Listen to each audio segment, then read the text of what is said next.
أما أنا وأنت فنقطة النهاية غير معروفة. ممكن ذا الليل النهاية، وممكن بكرة، وممكن بعد شهر، وممكن بعد سنة، وممكن بعد سنين. وما تدري نفس ماذا تكسب غدا، وما تدري نفس بأي أرض تموت. بعض الشباب يقول أنا شاب وما درى إنه أقرب للموت من 1000 شايب.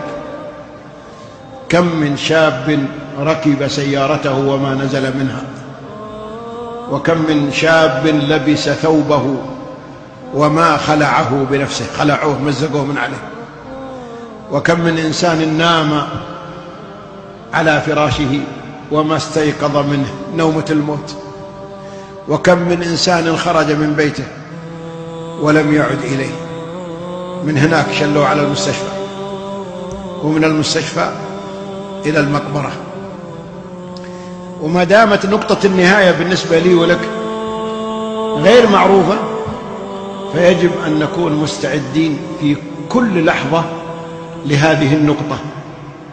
لا تقول أنا شاب، لا، ما للمقابر لا تجيب إذا رآهن الكئيب، حفر مسقفة عليهن الجنادل والكثيب، فيهن أطفال وولدان وشبان وشيب.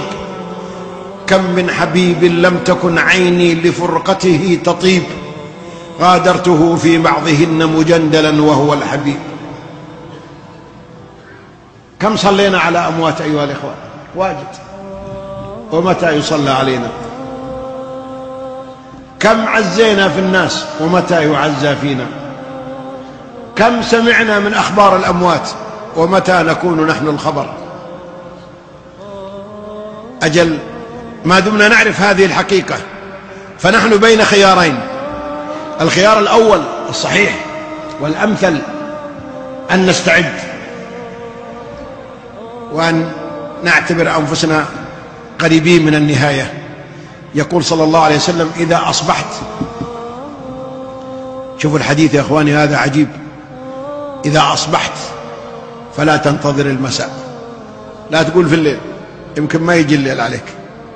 وإذا أمسيت فلا تنتظر الصباح يمكن ما تصبح.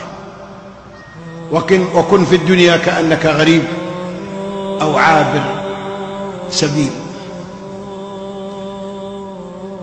إذا كنت عاقل وحصيف ولبيب فستأخذ بهذا الأمر وتنتبه لنفسك وتسأل نفسك الآن، لو جاء الموت الآن هل أنا طيب مع الله ولا خربان؟ الآن لو دخل علينا الآن ملك الموت من الباب هذا وقال السلام عليكم، قلنا وعليكم السلام، قال عندي أمر الآن بقبض أرواحكم كلكم يومين في المسجد، إيش بنقول؟ نقول ممنوع؟ والله ما هو ممنوع، ما حد يمتنع منه. طيب ناخذ معنا زواد، أعطنا فرصة لو تكرمت نبغى بنجهز، قال ما معكم إلا اللي معكم، كل واحد يأخذ اللي معه. واحد قال أنا عندي عمارة، قال عمارتك لورثتك. والثاني قال وأنا عندي سيارة جديدة، خلها لعيالك. والثالث قال وأنا مدير ولا أمير ولا وزير، قال خل المدارة والأمارة لغيرك. عندك صلاة؟ تفضل. عندك إيمان؟ عندك خوف من الله؟ عندك مراقبة لله؟ عندك خشية لله؟ هذا الذي ينجح. إذا ما عنده إلا أغاني ومسلسلات وأفلام وحكايات ومباريات وخريطات، هذه تنفع عند الموت؟ والله ما تنفعك ولا تسقيك شربة ماء. لا ينفع الإنسان في قبره إلا التقى والعمل الصالح.